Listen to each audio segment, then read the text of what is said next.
Anna Ray, this song's about you. Just kidding. This is Jay Rosenthal. This is This Week. What did we tell it? I know. I forget the name of the show. This week in Cannabis News Live. This week in Cannabis Live. I'm Jay Rosenthal from Cultivated. Jeremy Burke, my co-founder and our editor-in-chief, is over there as well. Anna Ray Grabstein from High Spirits and Mark Hauser from Cannabis Musings. Sorry, it's been a lot of cannabis use this week. My mind is a little fried. I was down in South Florida, and dealing with South Florida means gobbling up all the gummies you can. Welcome, everybody. Hey, good to be here. Thank you, Jay. And by the way, South Florida is like inundated with dispensaries. You know, it's like every bank that's gone out of business has a dispensary has opened up.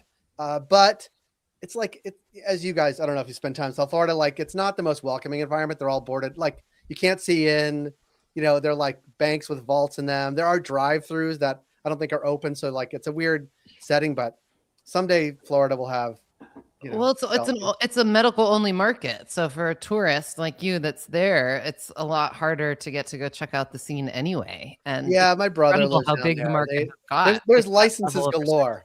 Oh, well, you know, cards galore.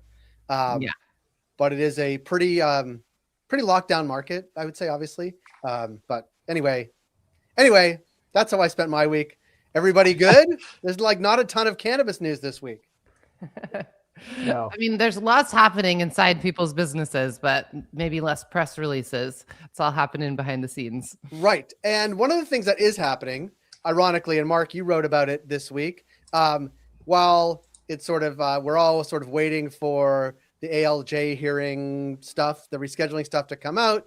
One of the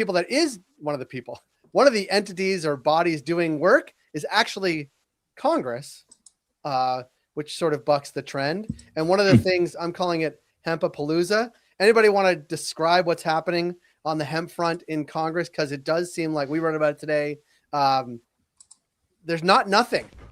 There's actually something. Yeah. Anna Ray, you want to talk? I always have something to say. Yeah, so it's a bipartisan bill sponsored by Representative Barr, Republican from Kentucky, and Representative Craig, Democrat from Minnesota. And it is a hemp regulation bill that creates a framework for consumable hemp versus industrial hemp, creates caps on product potency, creates some quality standards, directs the FDA to do a whole bunch of stuff. And it is a big win for the hemp industry that is trying to figure out a path past the November 12th ban. And you've also got the big marijuana lobby attach coming out strong, saying that this is a path to legalizing synthetic drugs, which I will say by my read, it doesn't seem like the truth. It actually explicitly says that the intoxicating cannabinoids need to be naturally derived, meaning not synthetic. But interestingly, I think that this just adds to a long list of hemp bills and language that has been proposed. But this shows the most coordinated attempt by the hemp industry to bring everyone together in a bipartisan way. And notably, Andy Barr has had a lot of support from President Trump when the Mitch McConnell, maybe dead, maybe not dead debate was going on. I think it's still going on. Okay, still going on. Andy Barr has been someone that people look to and think of as a potential Mitch McConnell replacement, and that is something something that President Trump has said publicly, that he likes Andy Barr. So yeah, just a note: we invited Mitch McConnell on to this stream, but he's yet to respond. Mark, you wrote a little bit about this in your Cannabis Musings this week. Is this something we should anticipate actually having to discuss? Like, is it going to pass, or is this like a nice placeholder, maybe in an omnibus, maybe just making nice with hemp farmers in Tennessee and Kentucky and Minnesota? I actually have zero insight as to the into the likelihood of this passing. It's something I've been trying to dig for. but nobody really has great information as to what kind of support this actually has. I think that one of the things that surprised me in that draft was that, and this was noted also in a Marijuana Moments sort of posting, was that it allows for inhalables, which was a little surprising to me. And because that's a lot closer to the to flower, which I know, it was more of an issue in the so-called, gas station weed issue that was, more of the public health concern. So, if there were some back and forth, I could see that getting tightened up so that it really is more focused on the beverages. But, I said this in my musings, I've said this a number of times. I think this is good because it's if the industry is going to build, it needs to build on affirmative regulation and legislation. It can't be, it can't build on a loophole. You can't build an industry on a loophole because it could go away like that, which it did. It's about to. And so to me, there does seem to be this sort of compromise that sort of plays well with licensed cannabis, and to me, you also the hemp flower is where that battle comes in, but there is this sort of middle ground, and it sort of seems to be getting there. Yeah, absolutely. I'm trying to see if there's Kalshi odds on it, but I don't see anything related to hemp on Kalshi. maybe it will be by next week. Now that Jeremy's got me obsessed with checking Kalshi as an indicator. So you're just as much of a sucker as the rest of them, then, huh? Okay. Yes. Oh, totally. Well, I'm not. I just put money, but watch it. I mean, we're gonna put all the savings of cultivated profits this year onto rescheduling by 2028. Although that's one that pays the least. I think that relates to the viability of the bill or likelihood of it going forward.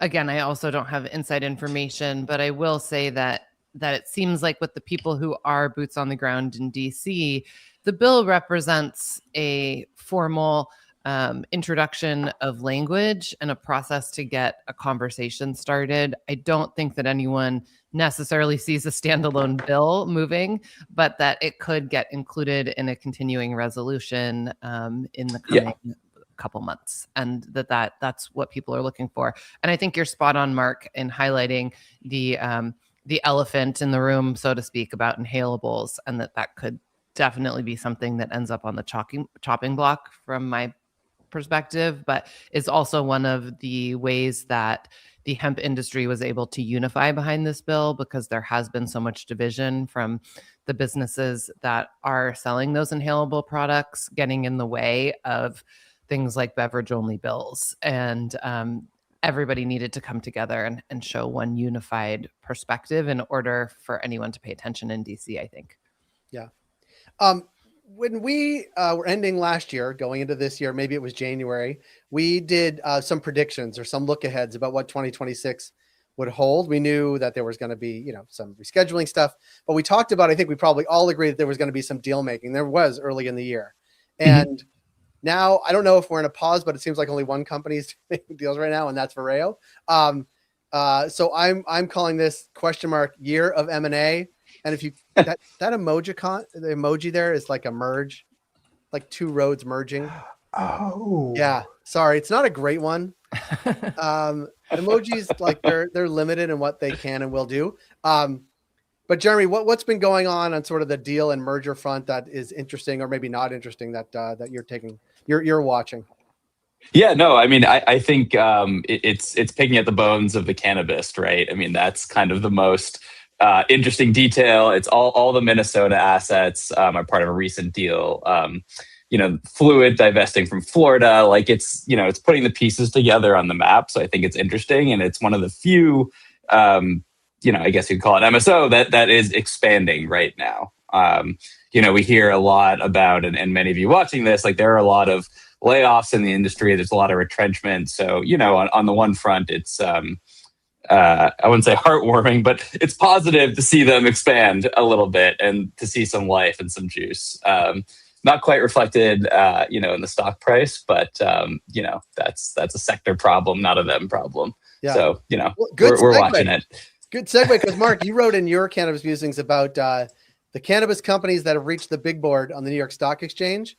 It hasn't brought a flood of, well, maybe new money, but certainly not stock prices up in any way. Like, is everybody waiting for a catalyst, or is this just the way it's going to be? You took away my loser for the winners and losers this week. You spoiled it. But you don't even have to play the graphic. But cannabis stock prices, I wrote about this like about a year and a half ago, have always reacted this way. It's just the nature of the investors. It's the nature of the illiquidity. And just the sort of weirdness of cannabis stock prices, but they pop based upon a rumor, and then they just sort of settle back to the mean or regress to the mean, because they just can't, there isn't enough to sustain of good news to sustain, because fundamentally a lot of these companies are still they're still tough businesses financially. So it doesn't surprise me too much. And it's still really early, as I noted. I'm sure these companies are working on trying to raise capital. I'm sure that's a fact, but we just haven't seen it yet. They didn't have it teed up, ready for the uplisting. Yeah. I think one of the more kind of macro perspectives on the public companies is what's happening even more broadly as we look at what's happening in the tech space in the public companies, and that there's just less reason to go public than there used to be, because good companies have access to plenty of money in the private market, because there are this cohort of billionaires and multimillionaires with large family offices that are comfortable making private investments in a different way than was the case 50 years ago. And when investors are looking for liquidity, they don't need to go to the public markets in the same way that they once did.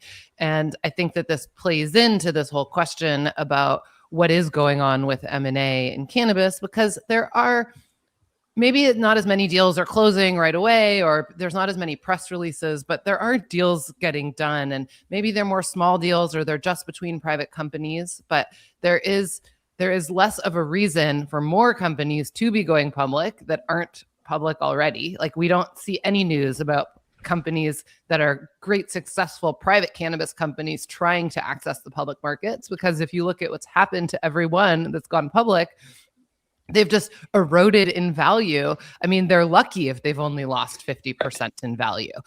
They've generally lost like 90% in value from peaks.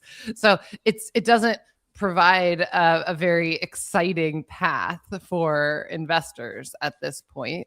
And companies that are profitable are able to access capital, I think, in a much more fluid way than the industry likes to talk about. But if you have a strong balance sheet and you are profitable, you can get debt, you can get private investment, you can have a big, huge commercial banks that will come in and support you, all of those things. So the private to public dynamic, I think, is getting wider. And there's even some companies that are starting to be the same size as the largest public companies in the private market. Well, that's a good segue. Jeremy, you spoke with Rove this week, Paul Jacobson. Yeah. What did we learn? I have a little bit of a clip, but what was your takeaway from that conversation, which was, by the way, I thought so interesting?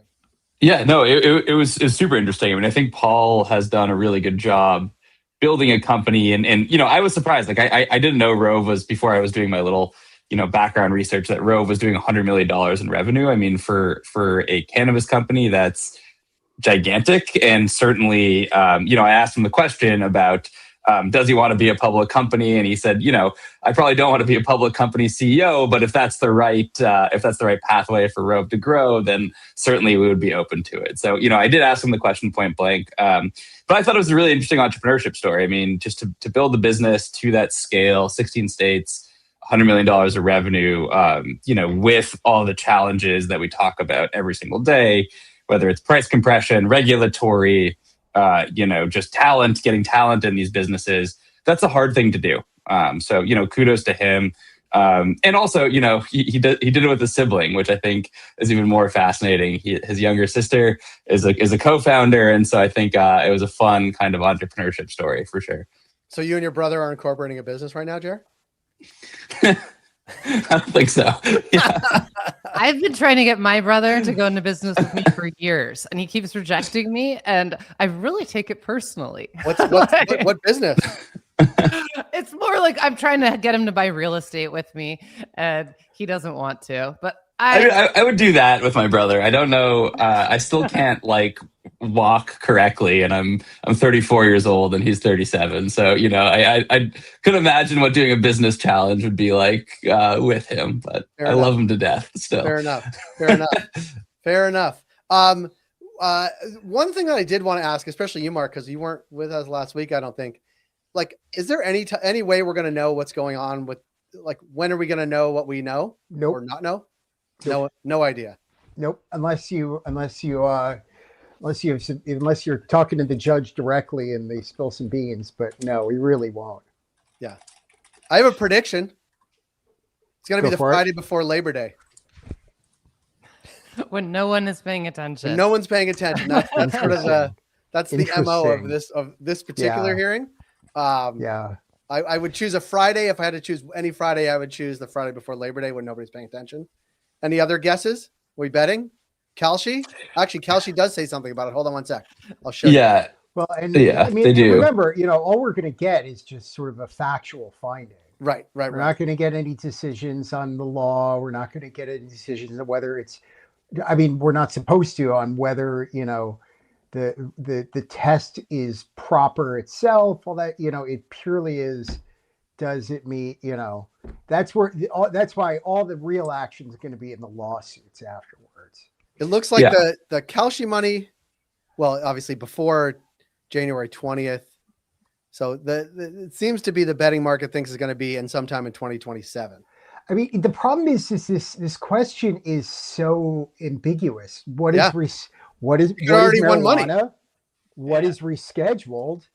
It's.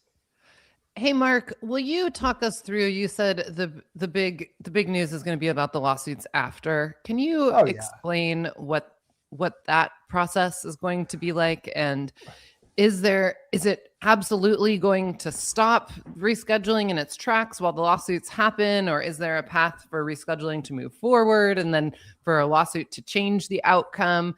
Can you just give us some insight there?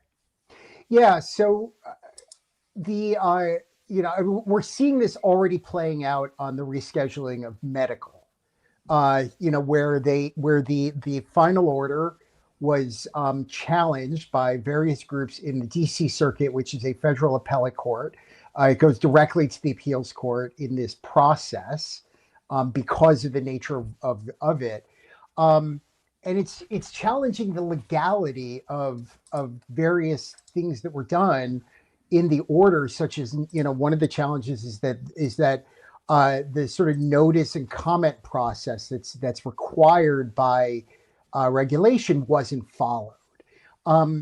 I expect that they have, that these lawsuits are probably teed up by these companies. But functionally, what you just explained, like that lawsuit exists and really, I'm sorry, I should. But it hasn't stopped the DEA from registering people. So it seems like things are moving in parallel. Well, the DEA hasn't actually issued any licenses yet, to my knowledge. It's accepted the applications, but I don't know that they've actually issued any registrations. But it hasn't stopped that process. But the plaintiffs have asked for the judge or the DC Circuit to stay that process. That's pending. So it could. What they've done is they've asked for an injunction to hold that off until the full sort of process is played out in the court. We'll see if the court issues that injunction. I'm sorry, I didn't answer that question that you asked. We should, and we'll probably see a similar request, if the judge in the ALJ, if the ALJ issues a finding that, that there is a medical use for adult which is generally what's, this process, this court cases, or sorry, the ALJ process is about, then we'll probably then see a final order rescheduling adult use, and then we'll see the lawsuit. I think that's how it will play out, and the plaintiffs will similarly ask for the federal, the DC Circuit to stay the an injunction to stay the process until it's fully heard and adjudicated by the court. The court could also say, no, we're not going to stay it, but we're still going to hear it. So right now the decision though on the medical side is, do they issue this injunction pending full decision? Mm-hmm. Does that sort of answer your question? And then there'll be a parallel track on adult use too. Yes. Yeah. There is 100% chance that lawsuit will be filed if there is a final order rescheduling for adult use. But how likely is it that is going to do something and change the outcome? Or is it just going to slow down and create lots of administrative obstacles? It would, if the likelihood of the court staying the process, it's that I honestly don't know. But there are, I'm trying to be a little careful because I don't want to have anything that, has a legal opinion that then gets used in court. Not that anybody listens to me, but a lot of people watch this show, by the way. We're having like 600 views plus on nice. Yeah, enough people do. Look, I think the arguments being made in the medical suit are there's some valid arguments being made there.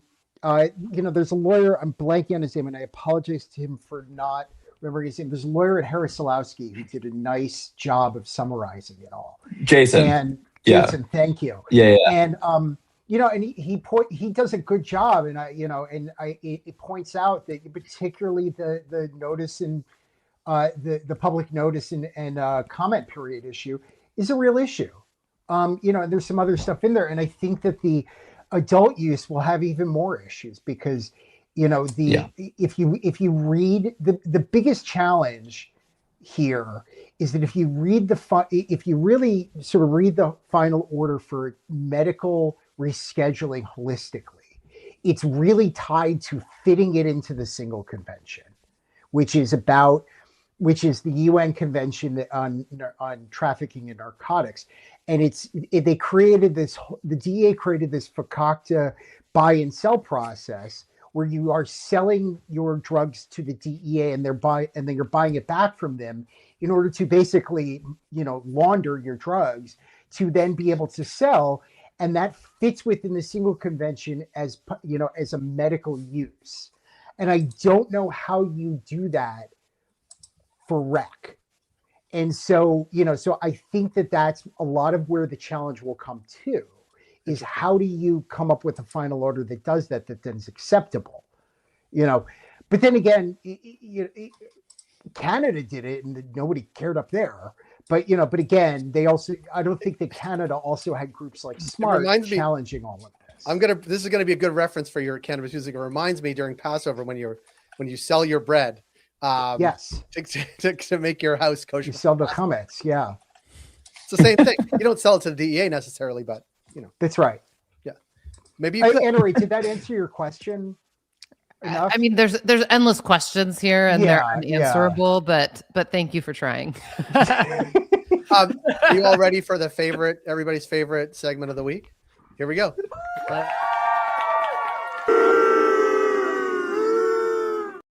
It's time for winners and losers.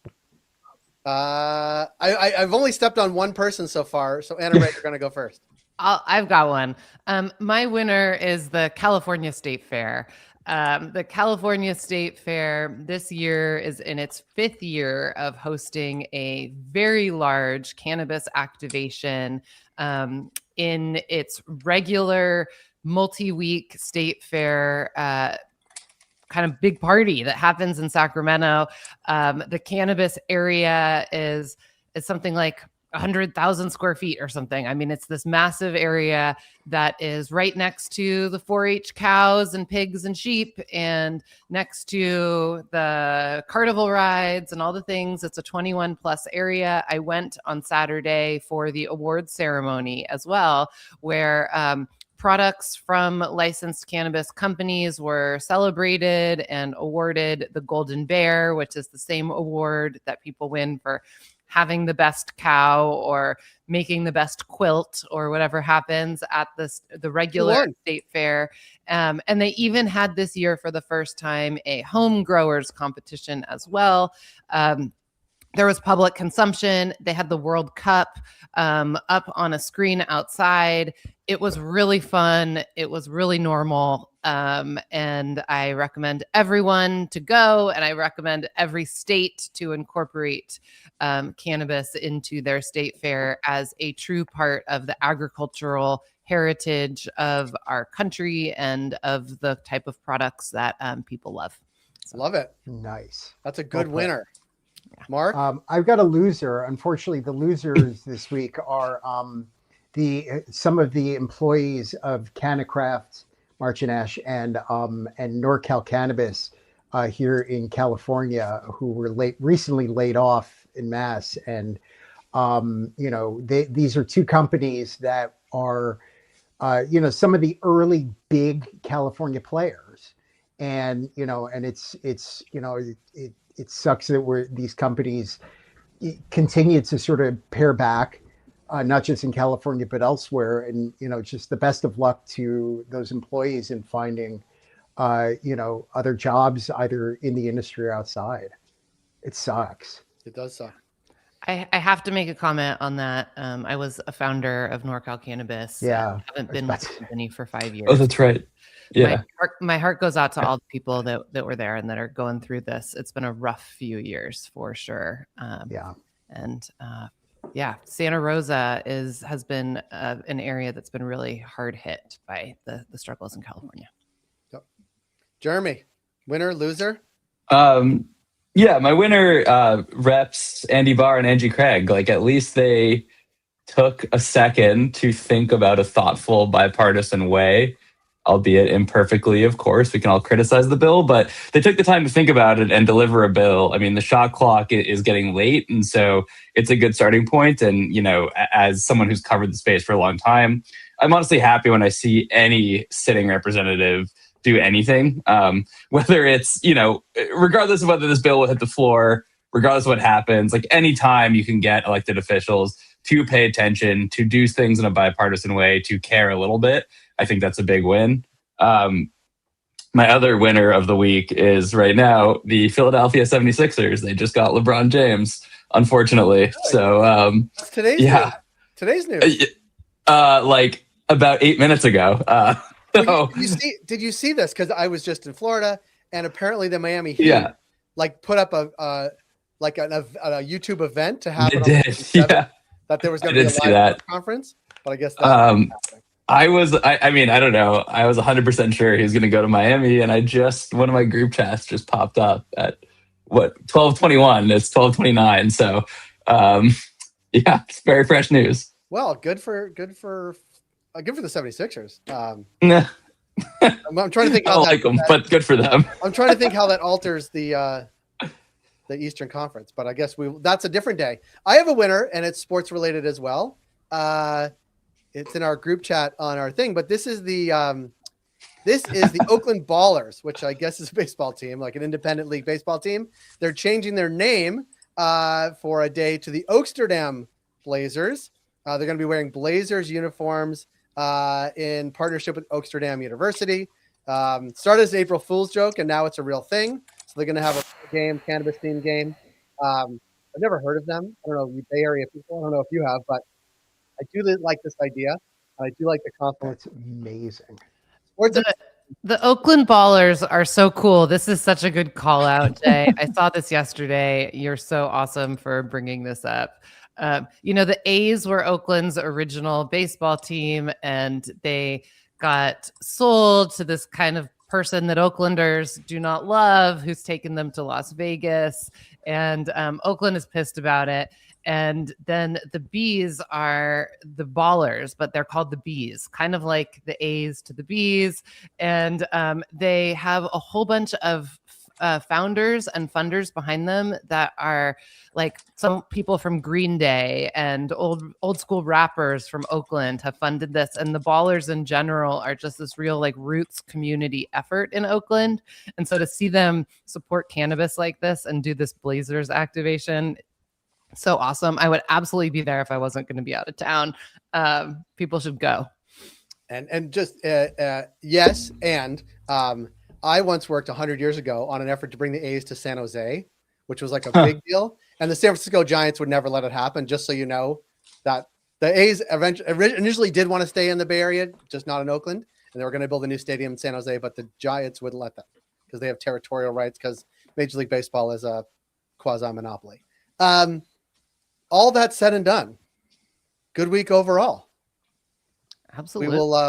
We'll see if there's more news next week when we come back for This Week in Cannabis Live. I remember the name. Thank you all. Anna Ray, Mark, Jeremy, have a good and safe weekend. And we'll be back next Friday.